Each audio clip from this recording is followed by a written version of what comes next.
This is Samsung Galaxy Tab Active5, and in today's video I will demonstrate that you can wipe the cache partition on this device. So first we will need to switch our device off, or actually before that, make sure that it's plugged in and wired and connected using a Type-C wire with your computer. Should it be PC or laptop, doesn't matter. Now let's switch it off by firstly holding the volume down and power buttons for 3 seconds together, or just the power button if you have the Bixby unassigned from it. Now we will need to power the tablet off, wait until it gets switched off entirely. Now simultaneously press and hold the volume up and power buttons like that. And once you see the Samsung logo appearing, let your finger off both of them. In my case, I didn't press them correctly, so let's redo that.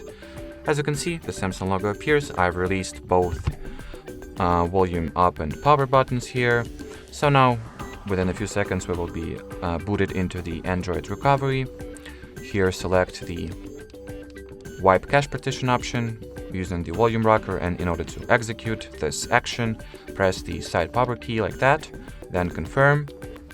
And as you can see, the cache wipe procedure has been completed successfully. Now all that is left to do is to, get back to our normal Samsung system by selecting and confirming the Reboot System Now option. And that'll be pretty much it. So thanks for watching, thanks for your attention, and bye-bye.